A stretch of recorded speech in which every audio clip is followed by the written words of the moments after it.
Hello నమస్తే. నేను మీ శిల్ప. మనతో పాటు ఉన్నారు లైఫ్ కోచ్ శారదా గారు. మ్యామ్, ఈరోజు వ్యూవర్స్ కోసం ఏ టెక్నిక్ చెప్పబోతున్నారు? Very good. నేను ఈరోజు చాలా మంచి పవర్ఫుల్ టెక్నిక్ చూపిద్దామని అనుకుంటున్నాను. ఓకే శిల్ప, ఇప్పుడు మనం ఉన్నాం కదా, చాలా చాలా మనుషుల్ని చూసి చాలా చాలా గుణపాఠాలు నేర్చుకుంటూ ఉంటాం కదా. కొంతమంది మన దగ్గర చాలా మంచిగా ఉంటారు, మన వెనక చెడ్డగా మాట్లాడుకుంటూ ఉంటారు. ఇప్పుడు మనం ముందుకు వెళ్ళామనుకో, ఫర్ ఎగ్జాంపుల్ పట్టుకొని కిందికి లాగేస్తారు. పోనీ వాళ్ళు ఏమైనా హెల్ప్ చేస్తారా మన లైఫ్లో అంటే అలా కూడా హెల్ప్ చేయరు. వాళ్ళు ముందుకు వెళ్ళరు, మనల్ని ముందుకు వెళ్ళనివ్వరు. ఏదో ఒకటి చెప్పి మనల్ని లాగేస్తూ ఉంటారు కదా. అలాంటి వాటిలో మనం కొన్ని ఈ లా ఆఫ్ అట్రాక్షన్లో మెరాకిల్స్ జరుగుతూ ఉంటాయి. ఎలా జరుగుతాయంటే మనం చూస్తూ ఉంటాము, కొన్ని విషయాలు చూసి నేర్చుకుంటాము, మనం కొన్ని ఎక్స్పీరియన్స్ అయి నేర్చుకుంటాం. అలాంటి వాటిలో మనం ఎక్కడైనా బాతుని చూసామా? చూసాము. చాలా వాటర్లో ఉంటాయి. అలాగే తాబేలు ఏం చేస్తుంది? మెల్లగా రన్నింగ్ స్టార్ట్ చేస్తుంది. కుందేలు తాబేలు రెండు రేస్ పెట్టుకుంటాయి. నువ్వు గెలుస్తావా నేను గెలుస్తావా అంటుంది. కానీ కుందేలు చాలా యాక్టివ్గా ఉంటుంది. దాని శరీరం చాలా చిన్నగా ఉంటుంది, కానీ అది ఫాస్ట్గా పరిగెత్తుతానని దాని మీద ఓవర్ కాన్ఫిడెన్స్ ఉంటుంది. అదే తాబేలు శరీరం ఎలా ఉంటుంది? చాలా పెద్దగా ఉంటుంది. ఆ తాబేలు ఏమనుకుంటుంది, అమ్మ కుందేలు ఇంత చిన్న పిల్లలాగా ఉంటుంది, అది ఫాస్ట్గా పరిగెత్తుతుంది, నేను దాంతో పోటీ పడలేను అనుకుంటే అది వెళ్ళలేదు. కానీ నేను ఎందుకు పోటీ పడకూడదు, నేను కూడా వెళ్ళగలుగుతాను అని చెప్పి దాంతో పోటీ పెట్టుకొని మెల్లగా పాకుతూ వెళ్తూ ఉంటుంది. కానీ ఈ ఓవర్ కాన్ఫిడెన్స్ ఉన్న కుందేలు ఏం చేస్తుందంటే, నేను బాగా వెళ్ళగలుగుతాను, తాబేలు ఎప్పుడు రావాలి నాతో పాటు అని చెప్పి బాగా పరిగెత్తి కొంచెం దూరం వెళ్ళిన తర్వాత ఒక చెట్టు దగ్గరికి వెళ్ళి పడుకుంటుంది. తను రావడం ఇంకా లేట్ అవుతుంది, నేను కాసేపు రెస్ట్ తీసుకుందాము, తను చాలా స్లోగా వస్తుంది. అది ఒకసారి కుందేలు ఒక డీప్ స్లీప్లోకి వెళ్ళిపోతుంది. వెళ్ళే లోపల ఈ తాబేలు అందరికంటే ముందు వెళ్ళిపోయి ఉంటుంది. అంటే విన్ అవుతుంది అక్కడ. అంటే ఏ మనిషిని కూడా మనము తక్కువ అంచనా వేయకూడదు. ఫెయిల్యూర్స్ వచ్చినా సక్సెస్ వచ్చినా వాళ్ళని సపోర్ట్ చేయాలి. ఒకవేళ ఫెయిల్యూర్ వచ్చిందనుకో, మనం వాళ్ళని ఫెయిల్యూర్ వచ్చింది అన్నామనుకో, వాళ్ళు లోకి వెళ్ళిపోతారు. అలా కాకుండా వాళ్ళని ఎంకరేజ్ ఏం కాదు, ఇప్పుడు ఫెయిల్యూర్ వస్తే ఏముంది, ముందు వెళ్తావు అని చెప్పి మనం ఎంకరేజ్ చేసామనుకో, వాళ్ళు ముందుకు వెళ్తారు. అలా కాకుండా ముందుకు వెళ్ళిపోతుందని ఒక ఈగో ఫీలింగ్ తోటి వాళ్ళని తొక్కేయాలి, అణిచేయాలి, రాకోకుండా చేయాలి, మనమే ముందుకు వెళ్ళాలి అని ఆ మైండ్ సెట్ ఉంటుంది కదా. ఆ మైండ్ సెట్ ఎప్పుడైతే బిల్డ్ అవుతుందో మనిషిలో, వాళ్ళు ఇప్పుడు ఫర్ ఎగ్జాంపుల్ ఒక చెట్టు నాటాం, మనం ఒక విత్తు నాటాం, ఆ విత్తు చెట్టు అవుతుంది. చెట్టు డైరెక్ట్ అయిపోదు, అది చిన్నగా ఎన్నో లోటుపాట్లను ఎదుర్కొంటుంది. అది దాన్ని క్రిమికీటకాలు తింటుంటాయి, ఆ క్రిమికీటకాల నుంచి తప్పించుకుంటుంది. ఆ స్టేజ్ నుంచి ఇంకొంచెం పెద్దగా అయ్యి ఒక 7-8 సంవత్సరాలు మొక్కైనప్పుడు అనేక రకాలైనటువంటి జంతువులు వెళ్ళి రాపిడి చేస్తూ ఉంటాయి. అయినా దానికి కూడా తట్టుకొని వర్షానికి, గాలికి, ఎండకి ఎవరు నీళ్లు పొయ్యకపోయినా వచ్చే వర్షపు నీళ్ళని ఆధారంతో అది పెరిగి పెద్దగా అయ్యి ఒక పెద్ద కల్పవృక్షం అవుతుంది. ఆ కల్పవృక్షము అనేక మందికి నీడని ఇస్తుంది. ఇప్పుడు వెళ్తూ ఎవరైనా కూర్చున్న నీడ స్వేద తీరి వెళ్తారు. అనేక పశుపక్షాదులకు కూడా ఆహారం అవుతుంది. చిన్నప్పుడు అది పెరిగాక పిట్టలు, అన్ని పక్షులు వెళ్ళి ఆ కొమ్మ మీద కూర్చొని స్టే చేస్తాయి. వర్షానికి తడవకోకుండా దానికి ఎండ అనిపించినప్పుడు స్వేద తీయటానికి చెట్టు వస్తుంది. అదే ఒక సంస్థ ఉందనుకోండి, ఒక సంస్థ పైకి వెళ్ళాలంటే ఎలా ఉండాలి? సంస్థ ఒక చెట్టు లాగా ఉంటుంది. ఆ సంస్థలో చేరిన ఎంప్లాయీస్ ఎలా ఉంటారు? ఆ చెట్టుని కాపాడాలి, ఇంకా పెద్ద స్టేజ్కి తీసుకెళ్ళాలి. ఆ చెట్టు బాగుంటేనే కదా ఇంతమందికి ఎంప్లాయ్మెంట్ దొరుకుతుంది.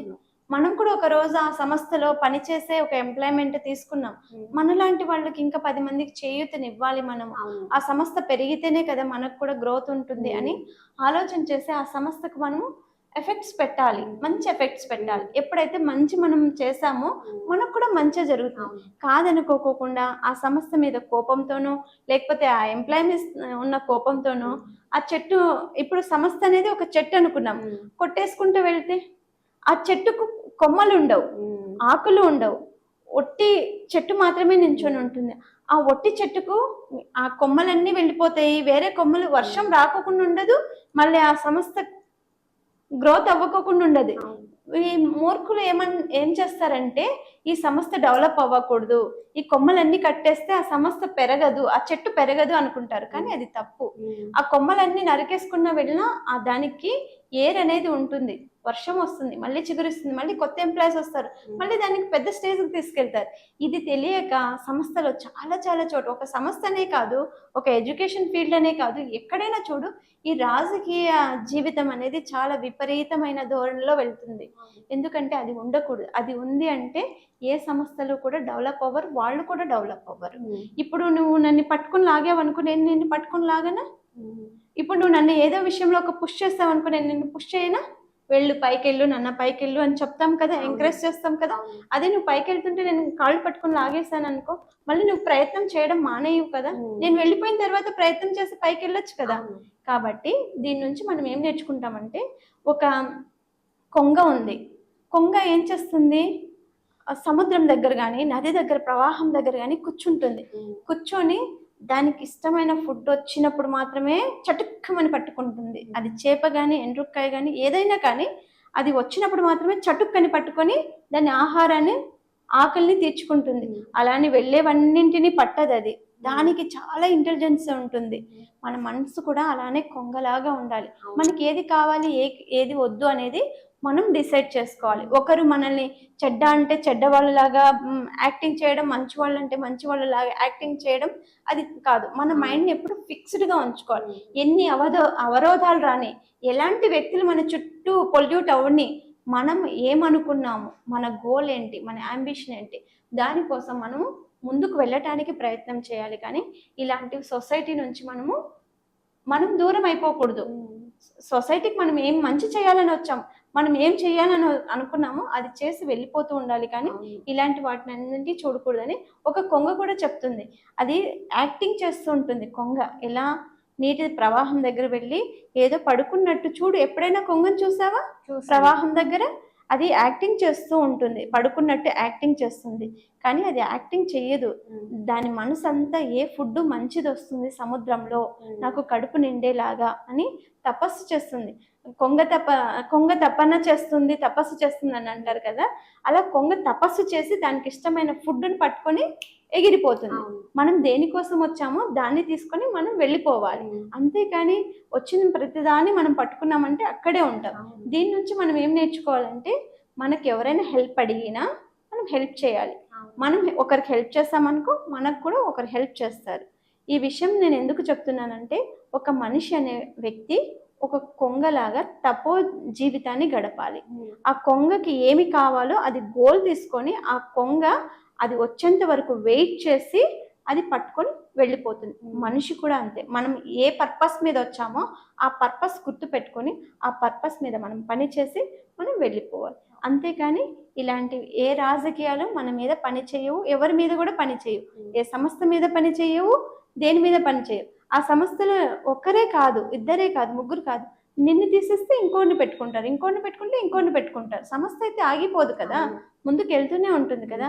మనల్ని నమ్మి ఒక సంస్థ మన మీద ఇన్వెస్ట్ చేస్తున్నప్పుడు మనం ఆ సంస్థకు ఏమాత్రం రెస్పెక్ట్ ఇస్తున్నాం, మన ఎఫర్ట్స్ ఎంత మాత్రం చూపిస్తున్నాం. ఫర్ ఎగ్జాంపుల్, అనిల్ అంబానీ, ముఖేష్ అంబానీ వీళ్ళంతా ఉన్నారు. వాళ్ళ అసిస్టెంట్లకు కూడా కార్లు ఉన్నాయి. వాళ్ళు ఎంత నమ్మకంగా వాళ్ళకి పని చేస్తే వాళ్ళు అంత కార్లు కూడా ఎంప్లాయ్కి ఇవ్వాలనే ఆలోచన వచ్చి ఉంటుంది. మన డెడికేషన్ కూడా అలానే ఉండాలనేది నా ఆలోచన. ఇది ఎవరికైనా యూజ్ అవుతుంది అని నేను నీకు ఈ విషయం చెప్పాను. ఇలాంటి ఏవైనా పర్సనల్ అపాయింట్మెంట్స్ కావాలంటే మనం ఖచ్చితంగా కాంటాక్ట్ అవ్వచ్చు. వాళ్ళకి ఎలాంటి డౌట్ ఉన్నా, వైవాహిక సంబంధమైన డౌట్స్ ఉన్నా కానీ, మ్యారేజెస్లో ఒడిదుడుకులు ఏవైనా జరుగుతున్నా కానీ, లేకపోతే ఎడ్యుకేషన్కి సంబంధించిన కానీ, హెల్త్కి సంబంధించిన కానీ ఎటువంటి ప్రాబ్లమ్స్ ఉన్నా కూడా మనల్ని కాంటాక్ట్ అవుతే వాళ్ళని పర్సనల్ కేర్ కింద తీసుకుంటాము. దానికోసం వివరాలు తెలుసుకోవాలంటే కింద స్క్రోల్ అవుతున్న నంబర్కి అయితే కాల్ చేశారనుకోండి, మనం పర్సనల్ అపాయింట్మెంట్ కూడా వాళ్ళకి ప్రొవైడ్ చేస్తాం. శారదా గారు మనకి ఒక మంచి ఇన్ఫర్మేషన్ ఇచ్చారండి. వృక్షాన్ని చూసి కూడా మనం ఎలా ఎదగాలి, ఎలా ముందుకు వెళ్ళాలి, మనకు వచ్చే సమస్యలను ఎలా ఎదుర్కొంటూ ముందుకు వెళ్ళాలి అనేసి మనకి ఒక మంచి మెసేజ్ ఇచ్చారు. Thank you so much ma'am. Thank you.